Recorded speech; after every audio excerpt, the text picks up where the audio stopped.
my name is Ryan Johnson, and I'm from CryptoWire, and I collaborated with Angelos, Stavrou, and Azzedine Benameur for this research. The title of today's talk is All Your SMS and Contacts Belong to ADUPS and Others. So this is when the issue became public. We noticed that the #1 selling unlocked smartphone on Amazon at the time was obtaining your text messages, call log, location, installed apps, unique device identifiers, and sending them to a server in China. So since then, they've scaled back the PII exfiltration in some devices, but in other devices, it's actually gotten a little bit more aggressive, and the issue is still ongoing. And these applications were pre-installed in the device, which you weren't able to disable, and it was done without any user consent or awareness. So people spend a lot of time looking at external threats, but there can be internal threats that are on the device, so that come pre-installed. And anytime you have an Android device, there's some pre-installed apps. They could be framework apps or just bloatware. And these applications can be malicious, so actively trying to harm you, or insecure, which could be leveraged by a local or remote actor to also try and harm you. So today we're going to talk about ADUPS, as well as 2 other applications which are insecure. They're for debugging and development purposes. So ADUPS is a third-party firmware update provider. So if some OEM doesn't have the expertise or desire to perform their own firmware updates, they will rely on a company like ADUPS. So ADUPS has a set of apps that are present on the device. I've provided the package names up there. And a package name is a unique application ID. There can't be 2 package names or 2 applications with the same package name on the device. Of the package names up there, the ones that are in bold execute is the system user, and the system user is a very powerful user which has special privileges on the device. So with ADUPS, if you bought a phone, it would just be running in the background, and the exfiltration would occur without any consent or awareness. It was just happening in the background. So from ADUPS's website, they were claiming that they had presence on 700 million devices. And here's a screenshot from their website of the partners that they have. And since it became public that they were getting user PII, they took down this from their website. So looking at their track record, there's been various issues in the past few years. Back in 2015, somebody on XDA developers was claiming that they were remotely uninstalling unwanted applications, which certainly with the capabilities we've seen, they're able to do this. I'm not sure what applications they were installing, but I don't think it was just the latest version of Candy Crush. And some researchers discovered some vulnerabilities, the bottom 2 bullets. And if you go to their website, they actually have proof of concept code. We also found a way to get command execution as a system user locally. And this, they just had an exported component which any application co-located on the device could send a message to it, which in Android is an intent. And it would execute the command as a system user. So on their website, we got a screenshot of it.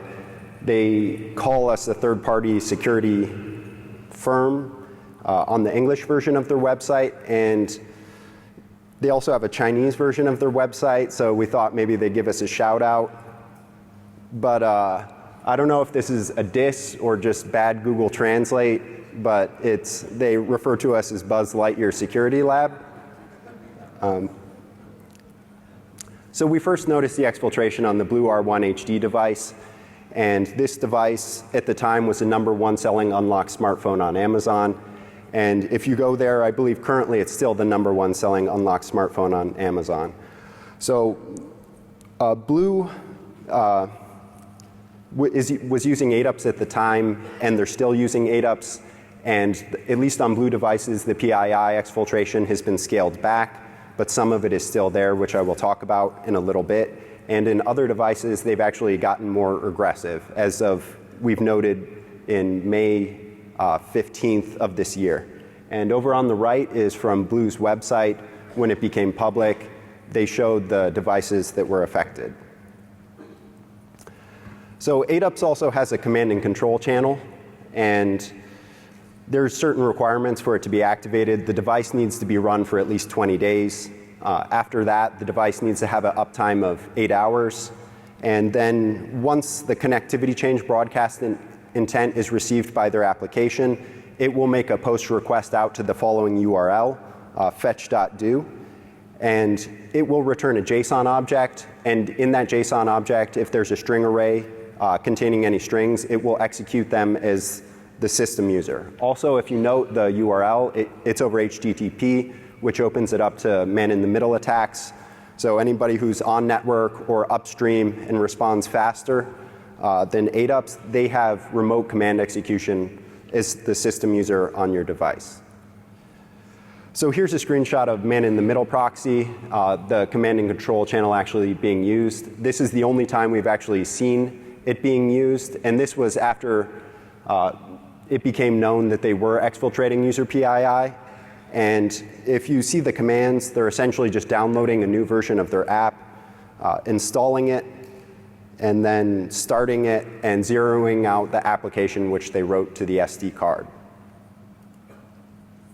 So the PII exfiltration, looking at the application code, it's actually, according to the class names, are done under the guise of analytics.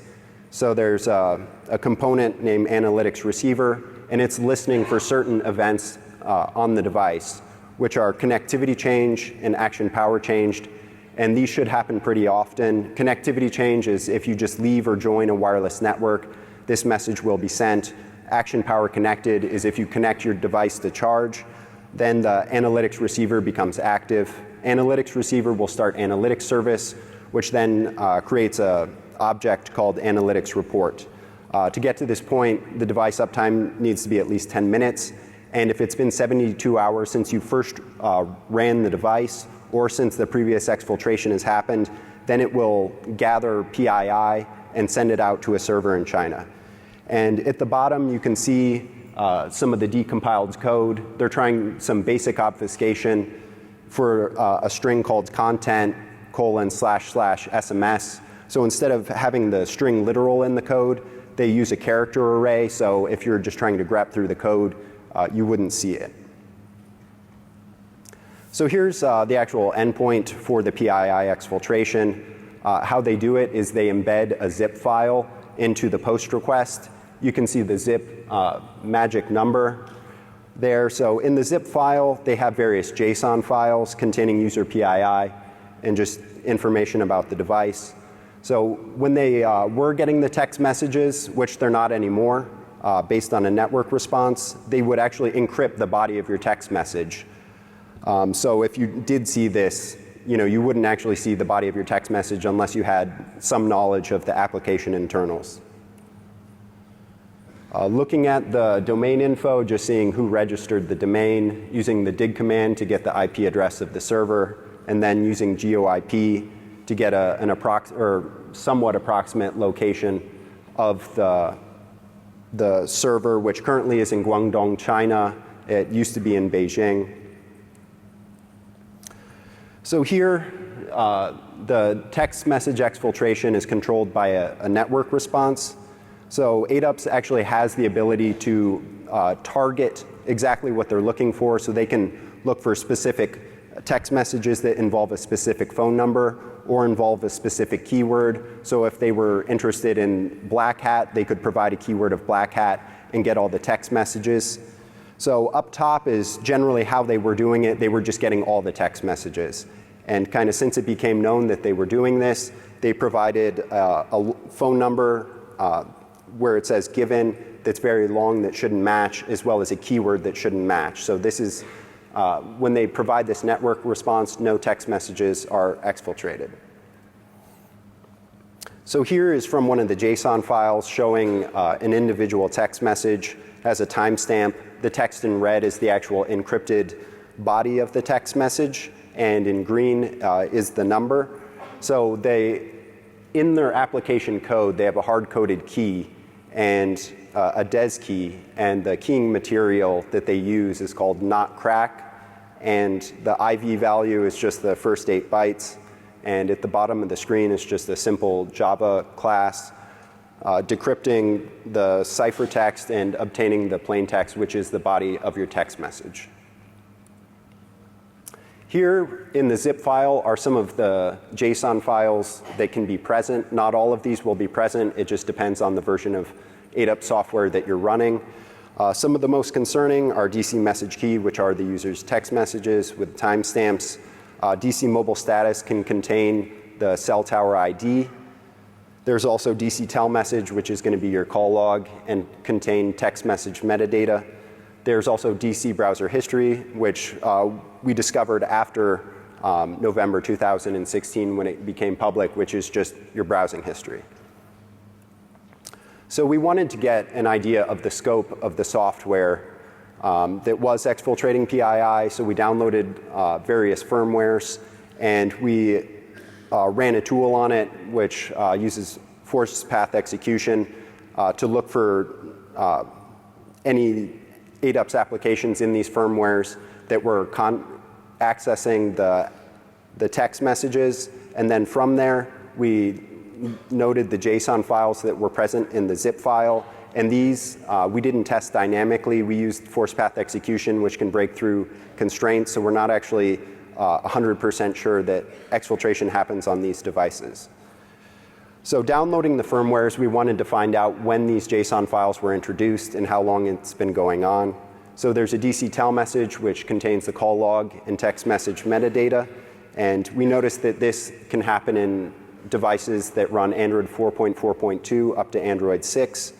And we looked at in the system properties the build date to find when it was introduced, and DC tel message, the earliest we saw it was January 20th, 2015. DC message key, which is the user's text messages. We only noticed this in devices that were running Android 6. The earliest we saw this was May 15th or May 11th, 2016. There's also the JSON file that contains the user's browser history. This was first seen in June 30th, 2016. And one thing that we noticed that was a little curious was looking at the build fingerprint, which is supposed to uniquely ID or be a unique ID for a build. Some of the brand was called ADUPS, even though that wasn't the actual brand of the device. So DC browser his.json is a file that will contain your browsing history. And we noticed this on a Qbot X16S device. We noticed this in May. So this was after it was public that ADUPS was exfiltrating data. It was happening on this device. They were getting your browser history, call log, and unique device identifiers. And at bottom is a JSON array containing JSON objects, which will contain a timestamp, the actual title of the web page that you visited, the URL, as well as the number of times that you visited the website. Also, looking at the actual application code, we noticed that there were references to sales. So in some of the fully qualified method names, as well as a string constant. And at bottom, there's a URL, which is salesCountInterface.do. And we noticed this in a blue Grand M device, which we tested in May, and also a blue Life 1 X2 device. And this, when it contacts this endpoint, it sends out the cell tower ID, mobile country code, mobile network code, IMEI, IMSI, MAC address, SIM serial number, and the phone number, and it encrypts them before it sends them to the web server in China. So that concludes ADUPS, and now I'm going to talk about an application called MTK Logger. So this application is present on Android devices that have a MediaTek chipset, and this application is usually for debugging or development purposes. It's not inherently malicious, but it is insecure and can be leveraged by any application that's co-located on the device to get PII about the user, which is written to the SD card, which any application in Android that has the read external storage permission can access the SD card. So the package name is com.mediatek.mtklogger, and this application cannot be disabled, so it's just sitting there running. You can remove the application if you've rooted your phone. And this is some of the data that you're able to obtain using this application. So there's the mobile log, which is the Android log, and the kernel log. The Android log is not available to third-party applications as of Android 4.1 because it can contain sensitive user data. There's the modem log, which you can see the AT command, so you're able to get the text messages, which are in 7-bit packed encoding. You can also see the AT commands for incoming and outgoing phone calls. You can also get a network log, which on these phones, they have a TCP dump binary in the system Xbin directory. So once you're getting the network traffic, you can see any data that is not encrypted.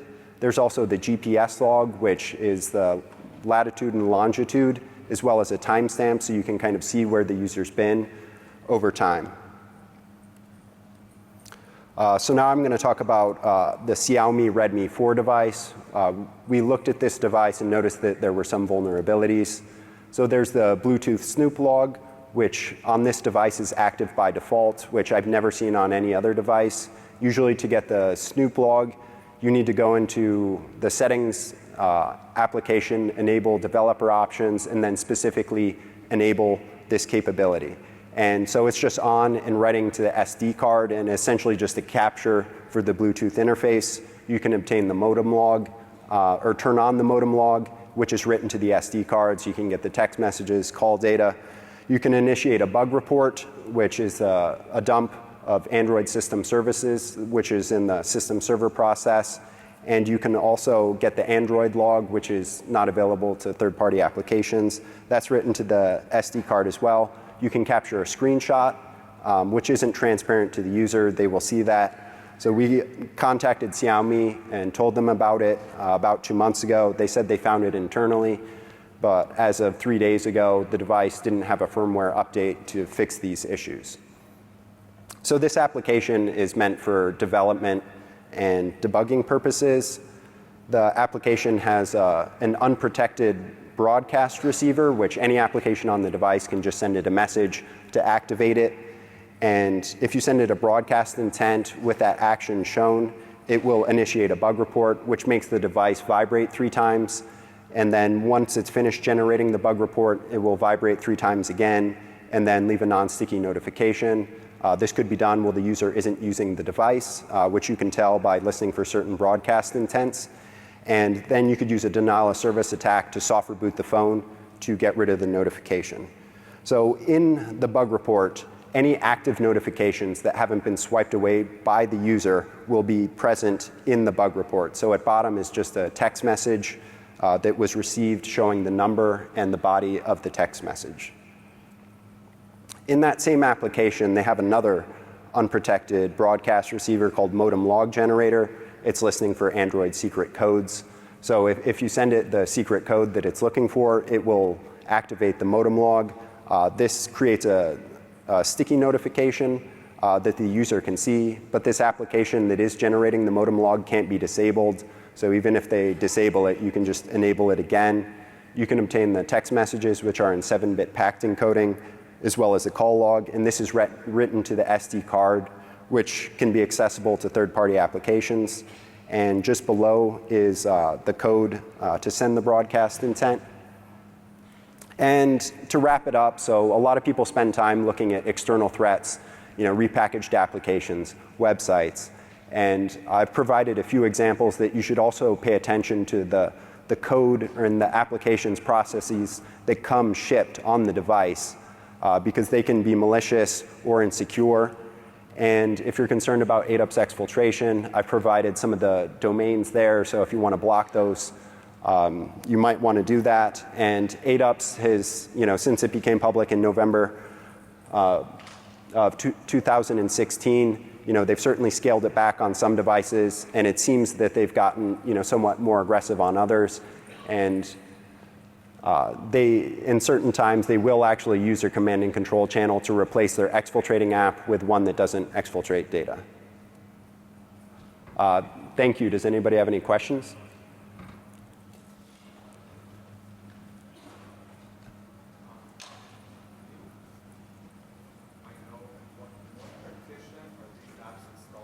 They're on the system partition. Yeah. And you can tell when they've, if they update the app, you can see that application will be on the data partition. And then the package names are com.adups.foda and com.adups.foda.syshopper. If you see either of those on the data partition, then they've updated them. And if they've done that, there's probably a good chance that there was a reason for them to do that. And you can just uninstall that and then pull the ones off the system partition and disassemble them and see the code. And also, they've introduced certificate pinning to make analysis more difficult, but you can just root the phone and use exposed or an exposed module to defeat SSL pinning to actually see the traffic. Any other questions? So I don't know, I came in a little late. These ADUPS only show up on blue phones or any Android devices? It's usually, they're on different phones. Usually they tend to be on lower end phones. I have these are some of the device manufacturers or OEMs where it's present, and it's actually present on a lot more because not all ADUPS software will actually exfiltrate much PII. I mean, this is focused on the ones where they're getting kind of, somewhat egregious amount of PII. Question over here.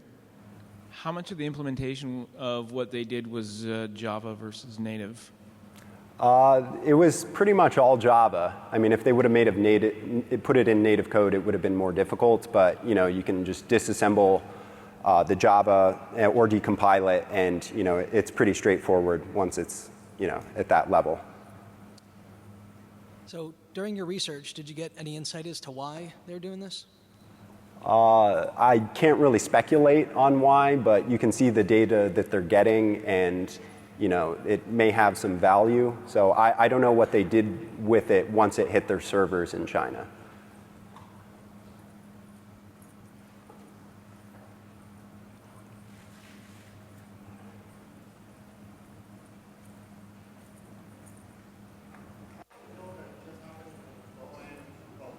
Say that again?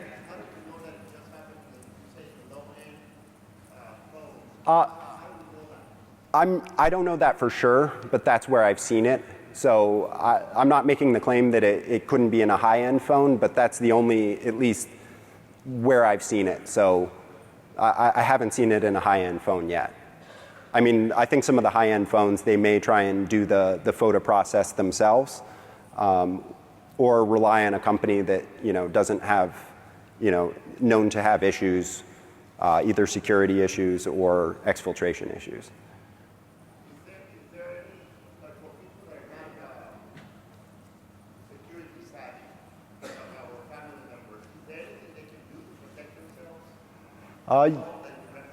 You could certainly run an AV on the device, and you could check for known threats. And it would be a good idea to do that. I mean, you could, if they're so inclined, they could disassemble the programs and check themselves. But I would definitely recommend using an AV and scanning for applications that are known to be malicious. You won't get anything that's unknown, but at least you'll get what's known.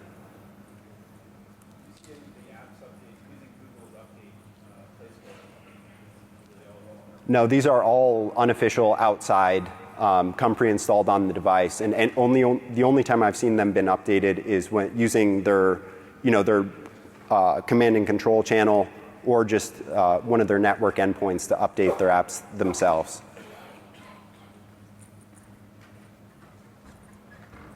Thank you, everybody. That's all the current time we have for questions. If there are any additional questions, we're actually going to move the party over to South Seas H, which is just around the corner. Thank you and have a great day.